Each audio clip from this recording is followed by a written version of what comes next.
유재연 성도님. 네. 주님 뜻대로 이루어 주실 줄 믿고 감사합니다. 잠시 기도하겠습니다.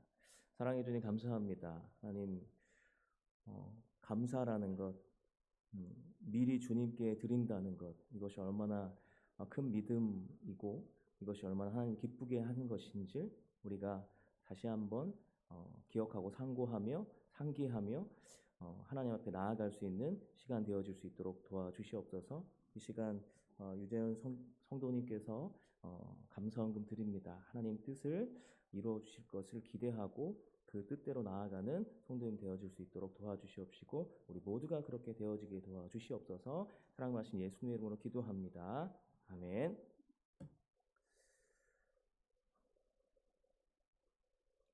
저희 둘째 얘기를 잠깐 하겠습니다. 저희 둘째하고 야구와 축구 많은 스포츠를 하고 있습니다.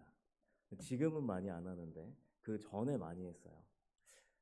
그럴 때마다 저희가 집에 들어갈 때 저희 아내가 하는 말이 있었습니다. 또 싸웠어? 또 싸웠어?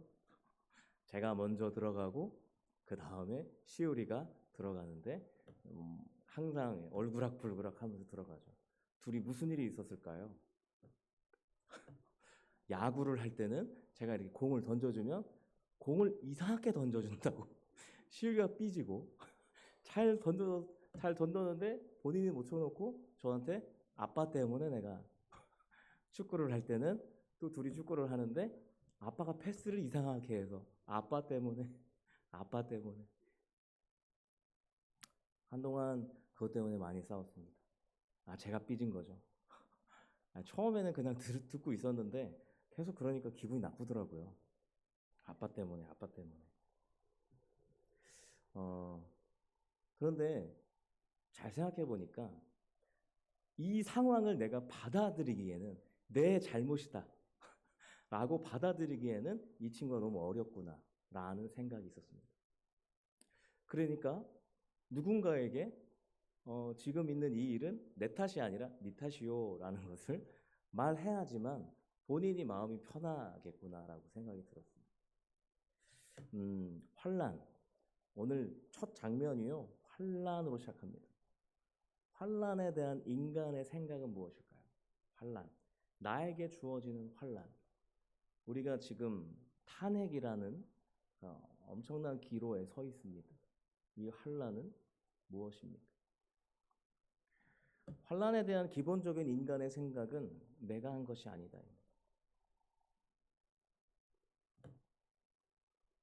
오늘 본문의 첫 시작이 환란 날입니다.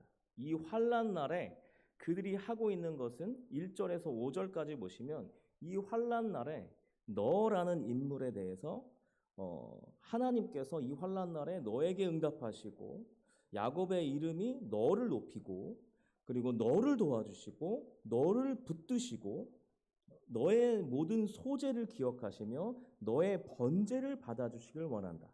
너의 마음의 소원을 허락하시고 너의 모든 계획을 이루어 주시길 원한다.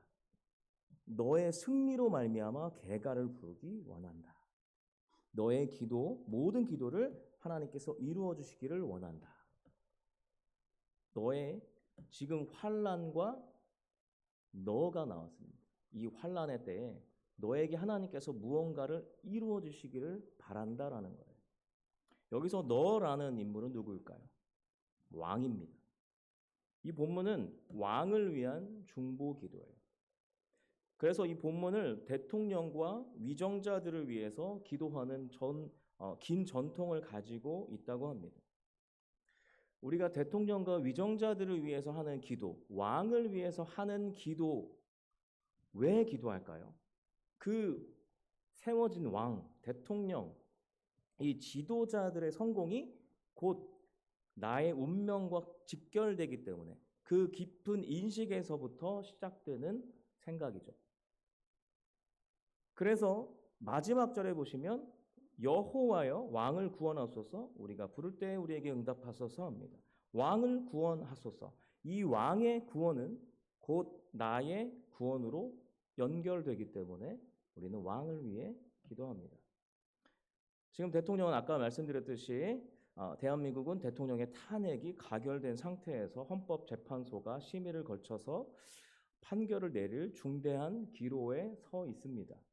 많은 분들이 이런 말씀을 하십니다. 지금 우리가 너무 기도를 안 하니까 하나님께서 우리에게 주신 시련이고 환난이다.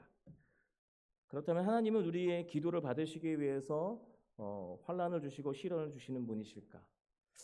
욥이란 인물을 통해서 우리가 알 수 있듯이 간혹 그럴 수는 있습니다. 욥은 그 환난을 통해서 하나님과의 더 깊은 관계로 나아갔기 때문에. 그런데 성경의 90% 이상은 인간의 잘못된 선택에 의한 환난과 시련을 말하고 있습니다. 1절에 보시면 야곱의 하나님이 너를 높이 드신다라고 표현하고 있는데요. 야곱이란 인물을 여러분 잘 아시죠? 야곱은 어떤 사람이었습니까? 좋은 사람이었습니까? 아니요. 이름대로 산 사람입니다. 이름이 뭐였죠? 야비한 자예요. 야비하게 살았습니다. 그런데 야곱의 하나님이 너를 높이 드신다. 이것이 설명이 되어져야지 오늘 본문을 이해할 수 있을 것 같습니다. 야곱의 이야기를 좀 하겠습니다. 야곱과 하나님이 씨름하는 하나님의 사람, 하나님 이렇게 나오죠. 하나님과 씨름하는 이야기를 여러분 잘 아시죠? 하나님과 씨름한 존재입니다. 왜 씨름했습니까? 짧게 설명드리면 야곱이 형 에서에게 팥죽 한 그릇에 장자 명분을 뺐습니다. 그리고 도망가죠. 그리고 나서 한참 지나서 4명의 아내와 11명의 아들과 딸을 데리고 다시 돌아옵니다. 그런데 형이 야곱을 죽이려고 하니까, 에서가 죽이려고 하니까 무서워서 다른 인원들은 따로 놓고 홀로 있다가 하나님의 사람이 하나님이 오셔서 씨름을 합니다. 야곱이 이깁니다. 그리고 하나님이 축복을 하시고 그 다음 날에 자기를 죽이겠다고 했던 그 에서를 만나는데 에서가 용서를 하죠. 그래서 에서는 야곱에게 함께 살자라고 제안합니다. 그랬더니 야곱이 나는 조금 있다가 합류하고 나는 여기서 잠시 있겠다. 먼저 가 있어라 라고 이야기하죠. 알겠다 하고 에서는 갔습니다. 그리고 야곱이 오늘 본문 1절 이야기와 연결되는 이야기를 보시면 야곱이 세겜에 있었습니다. 근데 야곱의 딸이 있었어요. 디나가 히위 족속 하몰의 아들 세겜에게 성폭행을 당합니다. 그러고 나서 이 디나에게 마음이 계속 가니까 디나를 아내로 달라고 해요. 그랬더니 둘째 오빠와 셋째 오빠인 시므온과 레위가 용서할 수 없다라고 하면서 계략을 꾸밉니다. 니들이 할례를 받으면 디나를 너의 아내로 줄게. 근데 너만이 아니라 다 받아야 돼, 할례를. 그래서 세겜의 아버지 하몰이 그것을 기쁘게 여겼다 그래요. 그래서 사람들에게 우리가 할례만 받으면 그들과 이웃이 되어서 이웃이 되는 것이 목적이 아니라 그들의 것이 우리의 것이 된다고 하면서 꼬드기죠. 그렇게 해서 성문으로 출입하는 모든 남자가 할례를 받습니다. 그러고 나서 3일째 되는 날 할례가 무엇이죠? 살을 끊는 거잖아요. 표피를 베는 거잖아요. 통증이 어마어마했겠죠? 통증으로 극심한 피로감을 느끼고 있던 그때에 이 두 형제가 칼을 들고 찾아갑니다. 그리고 모든 남자를 죽였다. 그리고 재물을 빼앗고 자녀와 아내들까지 그리고 집안에 있는 모든 물건들까지 싹 쓸해가지고 옵니다. 야곱이 그 상황을 보고 시므온과 레위에게 니들 때문에 우리는 이제 다 죽을 거야. 이 땅의 주민 가나안 족속과 브리스 족속이 다 모여서 우리를 칠 거야. 아니 우리도 아니고 나를 칠 거야. 그럼 나와 내 집이 다 멸망할 거야. 시므온과 레위가 이렇게 대답합니다. 아빠, 그럼 내 동생을 저렇게 성폭행한 이놈들을 그냥 놔둬? 다 죽여야지. 창세기 35장에 보시면 야곱이 하나님께 이 상황에 대해서 환란이라 칭합니다. 지금 이 환란이 누구 때문에 일어났습니까? 시므온과 레위가 못 참아서. 그리고 세겜도 지 성욕을 못 참아서. 그리고 그들이 지금 사는 곳, 그들이 왜 그곳에 삽니까? 야곱이 혹시나 에서의 마음이 용서해서 다른 마음으로 바뀔까 봐 두려워서 에서를 못 따라갔어요. 그래서 지금 거기 있는 것이거든요. 두려워서 하나님의 말씀을 또 어기고 잠깐 여기 있겠다고 해놓고 성경에는 야곱이 자기를 위하여 집을 짓고 가축을 위하여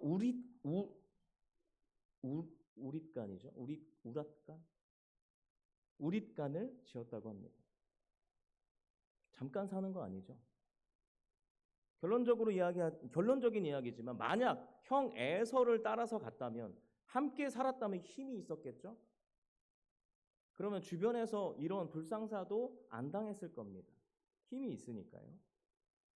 우리 인간의 인생사를 보면 우리가 어떠한 선택에 대한 아쉬움이 항상 존재합니다. 우리 교회 주변에 아파트가 많이 들어섰어요.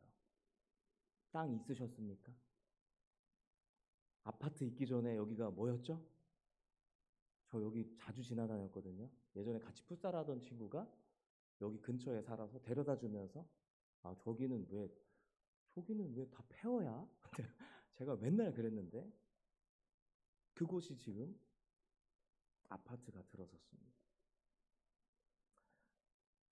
아쉬움이 가득한 선택들을 우리는 합니다. 그래서 우리는 리스크를 줄여야겠다. 아쉬움을 좀 달래야겠다. 공부하고 선택하는 거에 대해서 신중을 가합니다. 그러나 그럼에도 불구하고 내가 원하는 대로, 내가 생각하는 대로 흘러가지 않는 것이 우리의 인생입니다. 한 치 앞도 모릅니다. 계엄 선포. 대통령이 계엄 선포할 때 보셨습니까? 저는 봤습니다. 저는 가짜 뉴스인 줄 알았어요. 상상이나 했습니까? 우리는 모든 걸 예측할 수 없습니다. 왜 그런지 아십니까? 시므온, 레위, 세겜, 야곱. 그들의 모습이 바로 저와 여러분의 모습이기 때문에 그렇습니다. 모두가 다 다른 생각을 합니다. 모두가 다 다른 뜻을 가지고 있습니다. 요즘 저는 시우리와 철학 수업을 가끔 합니다. 임마누엘 칸트라는 사람 있잖아요. 이 사람을 설명하려고 하니까 임마누엘 하니까 좀 이거 노래라도 불러야겠다, 찬양이라도 해야겠다. 그래서 임마누엘 칸트 막 하면서 이렇게 이렇게 철학 수업을 가끔 하는데 칸트는 우리의 이성은 과연 믿을만 합니까? 이야기합니다. 우리가 믿을 만한 범위는 어디까지입니까? 그걸 따지고 있어요. 인간은 내가 이렇게 행동하면 아니면 나 말고 나와 가까이 있는 아니면 내 자녀가 그 어떤 사람이 이렇게 하면 이런 결과가 나올 거야 라고 확신을 갖는 경우가 많습니다. 경험이 많으면 많을수록 더 그렇습니다. 그런데 이것이 얼마나 어리석은지는 역사가 증명하는 것이죠. 우리는 언제 이것이 어리석다라는 것을 깨달을 수 있을까요? 어떤 대통령이 나와야 잘 할 수 있을까요? 어떤 대통령을 원하십니까? 이번에 대통령도 어땠습니까? 그 오랜 세월 정치를 해오신 분들이 대통령으로 세웠어요. 많은 국민이 뽑았습니다. 대통령 후보들이 나올 때마다 어떠십니까? 마음에 드십니까? 무슨 문제들이 이렇게 많습니까? 이젠 하다 계엄령까지 나왔습니다. 모두가 본인이 선택한 자가 되면 나의 생각이, 나의 이성이 선택한 자이기 때문에 잘 될 거라는 확신, 잘 될 거라는 믿음을 갖고 있습니다. 그리고 만약에 선택하지 않은 자가 대통령이 되면 망해야 내 이성이, 내 생각이 승리하는 것이고 내 믿음이 승리하는 것입니다. 모두 내 선택이 만든 길에서 나를 믿고 살아가고 있다는 것이죠. 나의 이성적 사고를 믿는 것입니다. 대통령들이 얼마나 더 실망감을 줘야 우리의 어리석음을 알 수 있을까요? 제대로 된 대통령이 저는 꼭 나왔으면 좋겠습니다. 그런데 이거는 언제쯤 나올 수 있을까요? 우리가 많은 사람들이 만족할 수 있을 만한 대통령. 이건 모두의 생각이 자라지 않으면 될 수 없는 문제라고 생각합니다.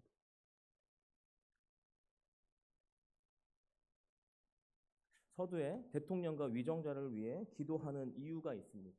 이유가 있다고 말씀드렸죠. 그의 성공이 나의 성공이기 때문에 그렇습니다.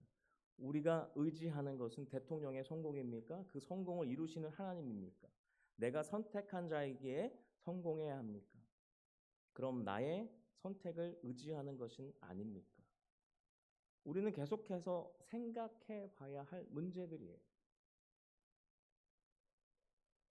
하나님은 왕에 대해서 어떻게 생각하셨을까요? 왕. 하나님은 이스라엘 백성이 왕을 세워달라고 하실 때 사무엘에게 백성들이 나를 버렸다라고 말씀하십니다. 사무엘상 8장 7절을 한번 볼까요? 8장 7절. 네, 있네요. 같이 한번 읽겠습니다. 시작. 여호와께서 사무엘에게 이르시되 백성이 내게 한 말을 다 들으라. 이는 그들이 너를 버림이 아니요 나를 버려 자기들의 왕이 되지 못하게 함이니라. 아멘. 하나님을 왕으로 두고 살지 않으려고 눈에 보이는 왕을 둔 것이다. 하나님의 왕에 대한 평가예요. 어찌 보면 눈에 보이는 신을 원하는, 왕이라는 것은 우상과도 비교되는 것이죠. 하나님은 눈에 보이지 않는 신입니다. 눈에 보이는 신을 의지할 것인가? 눈에 보이지 않는 신을 의지할 것인가? 우리의 이성과 우리의 판단을 의지할 것인가? 우리의 경험을 의지할 것인가? 하나님께 맡길 것인가? 백성들의 그 속이 뻔히 보이는 것이죠. 하나님의 통치와 보호와 그리고 지금까지 나아왔던 이 삶에 대한 실망이 있는 거지. 싫다는 거예요. 하나님이 이끄심이 싫다라는 거죠. 하나님의 인도하심이 싫다. 이유는 어느 정도 이해가 갑니다. 이때가 사무엘이 늙었어요. 그런데 아들 둘이서 사사가 되었습니다. 그런데 성경에는 이렇게 표현합니다. 아버지를 따라 행하지 않고 자기 이익을 따라 뇌물을 받아서 판결했다라고 해요. 그래서 장로들이 일어났습니다. 다른 나라들처럼 우린 왕을 주세요. 사무엘에게 이렇게 이야기했어요. 너무 상식적이고 정당한 요구인 것이죠. 그러나 그 내면에는 무엇이 있을까요? 단순하게 보면 하나님 못 믿겠어요 라는 거. 사무엘은 백성과 장로들에게 왕이 생기면 왕을 위해서 너의 자녀들은 노예처럼 살아야 돼. 세금 내야 돼. 왕을 위해서 살아야 돼. 그리고 니들이 왕 때문에 부르짖어도 하나님은 응답하시지 않을 거야 라고 경고합니다. 하지만 전혀 듣지 않고 왕을 달라. 앵무새처럼 계속 이야기하죠. 요즘 정치 토크에서 떠도는 말이 있습니다. 정치 얘기가 많이 나오죠. 요즘 TV에 보면. 패널이 이런 얘기를 합니다. 민주당에서 대통령이 나오면 팬덤으로 교주처럼 모시고 국민의힘은 왕정시대의 왕처럼 모신다라고 이야기를 하더라고요. 마치 그들이 우리의 모든 것에 구원을 이루는 것처럼 나의 지금 어려운 삶을 다 타파해 줄 것처럼. 지도자가 나를 구원할 수 있습니까? 대통령이 나를 구원할 수 있습니까? 국회의원은요? 기업의 총수는요? 사장은요? 우리 교회의 총회장은? 노회장님은요? 우리 담임 목사님은요? 목사는요? 전도사님은요? 선교사님들은요? 구원은 못합니다. 다 똑같은 인간이에요. 다 똑같습니다.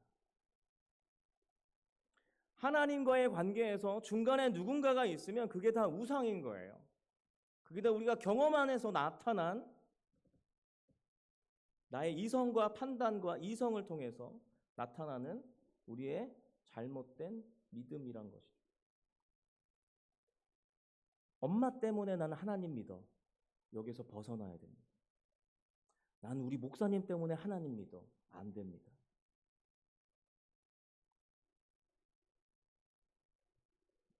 어린 아이라면 가능하지만 신앙이 많이 되었는데도 불구하고 하나님이 아닌 다른 어떠한 것에 의지한다라는 것, 그것이 나의 이성일 수도 있고 어떠한 사람일 수도 있고 대통령이 될 수도 있습니다.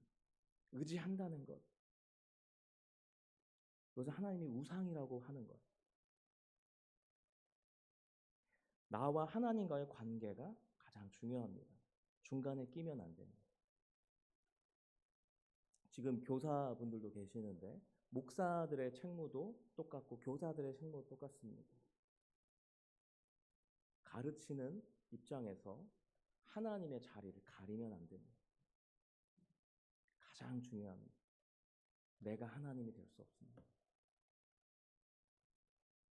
오직 하나님만이 구원자이시고 지금 당신의 당신을 환난에서 건지실 분도 이 현실에서도 지금 대통령이 탄핵이 되네 안 되네 이런 상황에서도 오직 우리의 구원은 우리를 이끄실 분은 우리를 인도하실 분은 하나님이십니다. 하나님보다 다른 것을 의지한다면 우리는 성경에 나타난 이스라엘 백성들을 보면서 우리는 어리석다 하잖아요. 구약에 나타난 이스라엘 백성들. 그러나 우리도 똑같다라는 거예요. 그것을 답습하고 있으니까요. 오직 우리가 의지해야 될 대상은 우리의 이성도 지도자도 아닌 우리를 창조하시고 인도하시고 구속하신 우리를 위해 아낌없이 주시는 하나님 아버지이십니다. 그분이 우리의 아버지이십니다. 하나님은 야곱과 그의 아들들이 이상한 짓을 해도 떠나지 않으시고 그의 환난에 응답하십니다. 하나님은 야곱에게 이렇게 말씀하세요. 베델로 가라. 베델로 가라. 베델은 하나님의 집이란 의미죠. 야곱이 팥죽 한 그릇으로 장자 명분을 빼앗고 형 에서를 피해서 달아나다가 눈물을 흘리면서 잠들었던 그곳입니다. 그곳에서 꿈에 천사가 사닥다리를 타고 오르락내리락 하죠. 하나님을 만나는 장소입니다. 그래서 그곳에 제단을 쌓고 거기에 이제 베델이라 부르죠. 그곳으로 가라 하십니다. 야곱은 하나님의 말씀밖에 의지할 곳이 없기에 베델로 갑니다. 창세기 35장 3절입니다. 같이 한번 읽어볼까요? 시작. 우리가 일어나 베델로 올라가자. 내 환난 날에 내게 응답하시며 내가 가는 길에서 나와 함께 하신 하나님께 내가 거기서 제단을 쌓으려 하노라 하매. 아멘. 환난 날에 내게 응답하시고 야곱은 지금 민족의 대표자로서 하나님 앞에 서서 환난 날에 응답해 달라고 합니다. 그들은 이방 신상을 버리고 베델로 떠납니다. 그러자 이런 일이 생기죠. 5절입니다. 35장 5절 같이 읽겠습니다. 시작.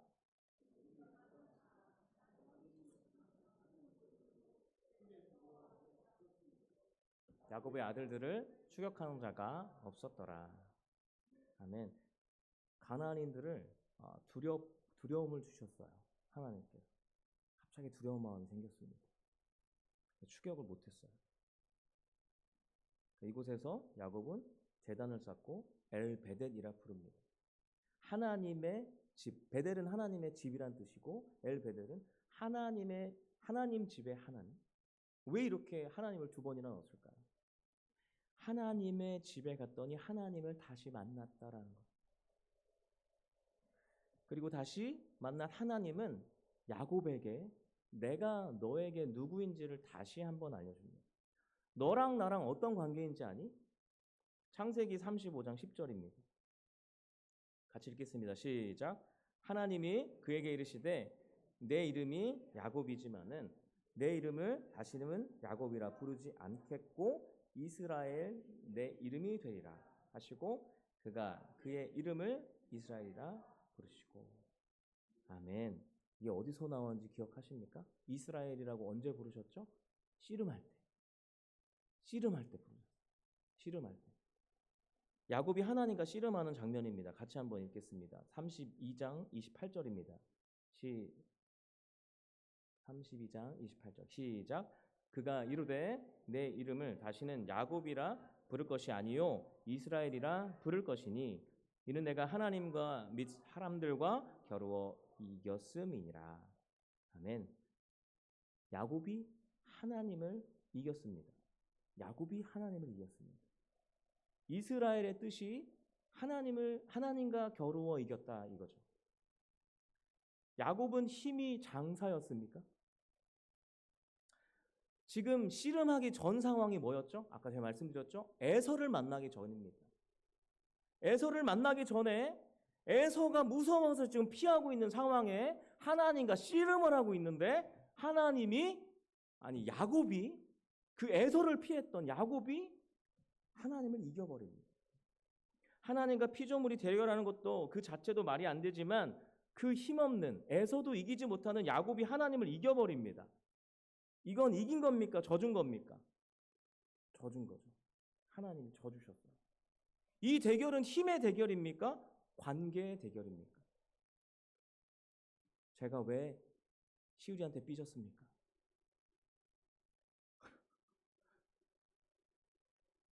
똑같아 칠 수 없거든요. 그 녀석하고 저하고 똑같아 칠 수 없거든요. 제가 참는 거예요. 제가 져주는 거죠. 이게 아빠입니다. 자녀 이기는 부모 없습니다. 끝까지 포기 안 하고 이 자녀가 고집을 부리고 부모는 져줄 수밖에 없습니다. 부모가 된다는 건 져주는 걸 배우는 자리입니다.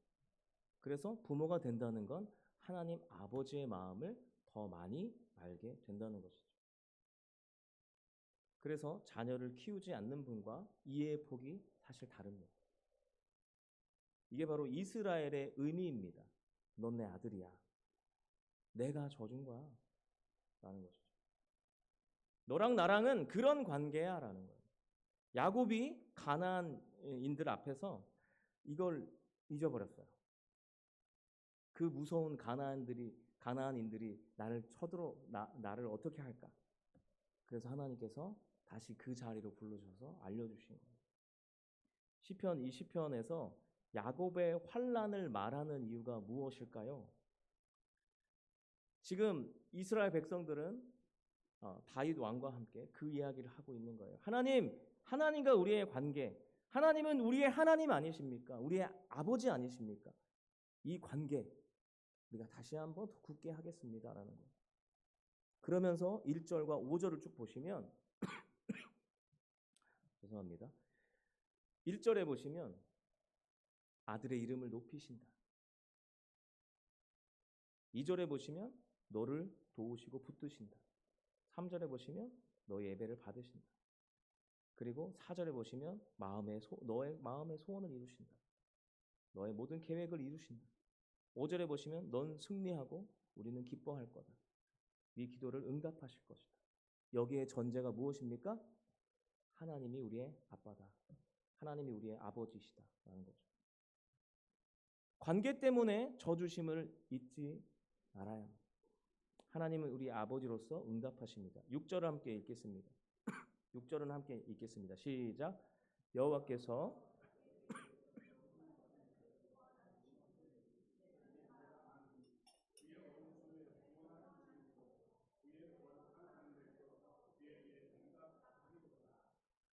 아멘. 오른손에 구원하는 힘으로 거룩한 하늘에서 응답하시는 하나님이십니다. 하나님이 져주시는 아버지로서 하시는 응답입니다. 다시 야곱의 이야기로 이 이야기를 풀어보겠습니다. 하나님은 너와 나 사이에서 너가 누군지를 기억하라고 하시고, 그러고 나서 하나님이 야곱에게 축복하십니다. 넌 이제부터 이스라엘이야. 그러면서 그 이후에는 축복을 쭉 이야기하십니다. 창세기 35장 11절 12절입니다. 같이 한번 읽겠습니다. 시작. 하나님이 그에게 이르시되 나는 전능한 하나님이라. 생육하며 번성하라. 한 백성과 백성들의 왕들이 내 허리에서 나오리라. 내가 아브라함과 이삭에게 주는 땅을 내게 주고 내가 내 후손에게도 그 땅을 주리라 하시고. 아멘. 너한테서 왕이 나올 거야. 넌 절대 망할 일 없어요. 조상의 모든 땅이 너의 땅이 될 거야. 엄청난 축복이죠. 그 엄청난 축복에 대한 이야기가 쭉 나오고 있어요. 그런데 곧바로 이러한 어떠한 사건이 드러납니다. 사랑하는 여인, 야곱이 가장 사랑했던 여인이 누구죠? 라헬입니다. 라헬이 이 축복과 함께 죽게 됩니다. 창세기 35장 18절을 함께 보겠습니다. 라헬이 본인이 죽으면서 왜 죽게 되죠? 요셉의 동생을 낳다가 죽게 됩니다. 같이 읽겠습니다. 시작.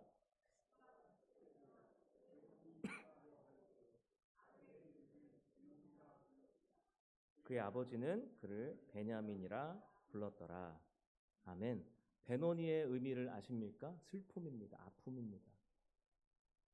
그토록 원하던 아들을 둘이나 본인 스스로 낳았습니다. 그런데 죽게 되었습니다. 지금 그의 심정입니다. 그런데 이게 우리의 인생이라는 거예요. 우리가 아무리 원하는 것을 얻었다 한들 부르시면 가야 합니다. 근데 이상한 장면이 나오죠. 야곱이 가장 사랑한 아내예요. 근데 아내의 마지막 유언과도 같은 그 이름을 부를 때마다 베노니 부르면 누가 생각났을까요? 라헬이 생각났겠죠. 그 아들을 보면 아내가 생각났겠죠. 사랑하는 아내와의 추억이 있었겠죠. 그런데 베노니라는 이름을 버립니다. 그 이름이 아니라 베냐민이라고 부르죠. 눈물을 삼키듯 그 이름으로 바꾼 것 같아요. 베냐민은 오른손의 아들, 오른손을 이야기합니다. 오늘 본문에서도 우리가 좀 전에 읽었듯이 6절에서 오른손. 성경에서 오른손은 하나님의 강한 붙드심을 의미합니다. 잘 보세요. 하나의 사건에 두 가지 의미가 담겨 있습니다. 야곱의 이 인생에서 야곱은 계속해서 슬픔과 그리고 고통 속에서 구원하심과 붙드심을 경험합니다. 한 가지 사건에서 이 친구가 죄송합니다. 이 친구라고 해서 죄송합니다. 야곱. 계속해서 슬픔과 붙드심이 동시에 있는 거예요. 우리는 연약하나 주가 우리를 자녀로서 붙드십니다.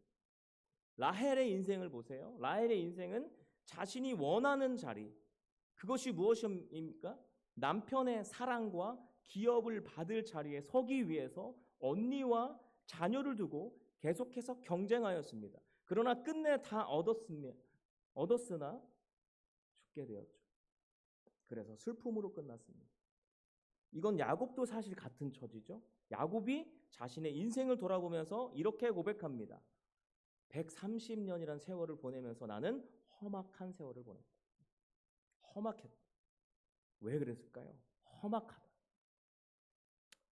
헛된 것을 붙들었다는 것이죠. 슬픔을 붙들었다.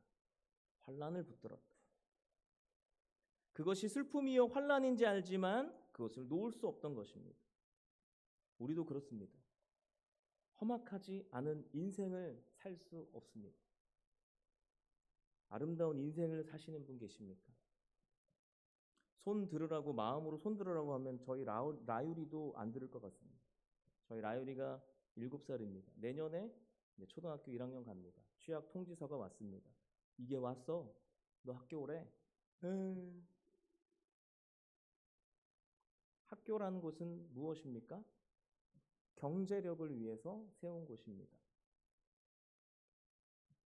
사회를 만들기 위해서 만든 곳이 학교죠. 우리에게 필요합니다.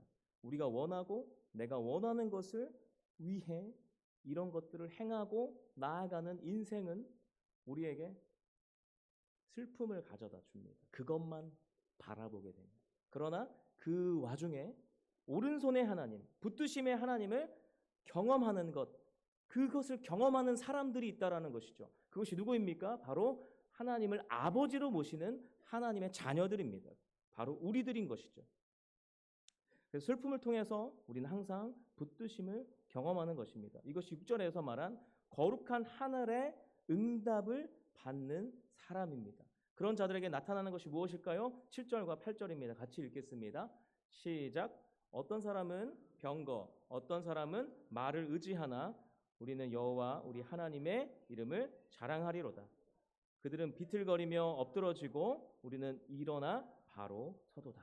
아멘. 그는 하나님을 자랑하며 바로 일어섭니다. 왜 그럴까요?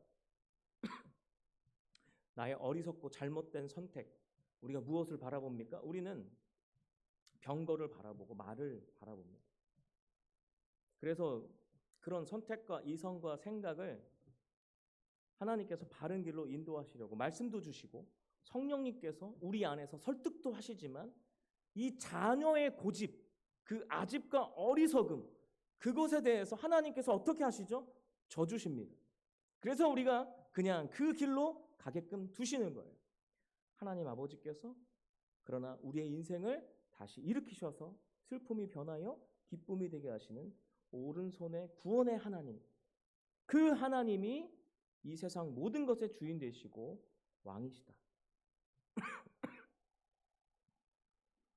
우리는 병거를 의지하고 말을 의지하나, 환경을 의지하고 대통령을 의지하고 정치를 의지하나, 그래서 그 의지하는 것들에게 환란이 닥치면 나에게도 환란이 주어지고 슬픈 것, 어쩔 수 없는 현실입니다. 그러나 그 환란이 우리의 시선을 하나님을 향해 나아가게 할 것입니다. 스스로 계신 분, 하늘에 계신 거룩하신 하나님, 그 스스로 계신 그 하나님께서 지금 이 세상을 운행하고 계시고 인도하고 계십니다. 하나님은 지금까지 이 세상을 그렇게 이끌어 오셨습니다. 어떻게 이끌어 오셨습니까? 우리는 선악과 사건만 보더라도 알 수 있습니다. 한번 해봐. 그냥 두십니다. 우리의 이성적인 판단으로는 아담이 선악과를 먹기 전에 하나님께서 막으셨으면 어땠을까라고 생각하지 않습니까? 그냥 두십니다. 수습하십니다. 내가 정리할게. 앞길을 열어줄게. 그게 이스라엘을 선택하신 장면 아닙니까? 선악과는 원시복음과 함께 짝을 이룹니다. 슬픔과 붙드심입니다. 노아의 홍수 이야기는 방주와 짝을 이룹니다. 바벨탑은 선택하심과 짝을 이룹니다. 아브라함. 야곱은 요셉과 짝을 이룹니다. 요셉의 인생에서도 노예 생활과 국무총리의 삶으로 짝을 이룹니다. 10가지 재앙과 홍해 등등 계속해서 하나님께서 우리를 향해서 설득하시는 것이 무엇입니까? 너의 인생은 슬플 수 있고 환란이 닥칠 수 있고 그것이 너희가 그렇게 갈 수 있지만 나는 그 안에서 너희를 붙들고 있어라는 것. 거룩하신 하나님은 지금도 여전히 이 세상에 그렇게 개입하십니다. 이것을 우리는 하나님의 섭리, 경륜이라고 합니다. 지금 이 나라의 상황을 보면서 슬픔과 붙드심이 동시에 있다는 사실을 우리는 기억해야 됩니다. 죄인된 인간에게 민주주의만큼 어려운 제도는 없습니다. 죄인끼리는 이렇습니다. 네 편 내 편 나눠서 싸우는 게 제일 쉽습니다. 서로 비난하고 헐뜯으면서 자기 편만 만들면 됩니다. 그러다 자기 편끼리도 싸우죠. 그래서 여전히 진영 싸움만 하고 있는 게 우리나라 정치 아닙니까? 그런데 어쩔 수 없는 것입니다. 왠지 아세요? 우리의 민주정치가 아직 100년이 안 됐습니다. 대신에 우리는 경제 발전은 많이 이루었죠. 왜요? 선진국에 비해서 경제 발전을 위해서 교육열이나 생산력은 높지만 민주정치는 오래되지 않았습니다. 정치에 대해서 그렇게 관심이 없었습니다. 먹고 사는 문제 때문에 말이죠. 그래서 우리는 서로 이해하고 타협하고 협치, 함께, 중도, 타결과 같은 그 의미를 받아들이기에는 우리의 의식이 너무 낮습니다. 그러나 지금 우리의 의식 수준, 지금까지의 우리의 지식 수준, 지금까지의 우리의 모든 현실 속은 하나님이 우리를 여기까지 이끌고 오셨다라는 사실 앞에 있습니다.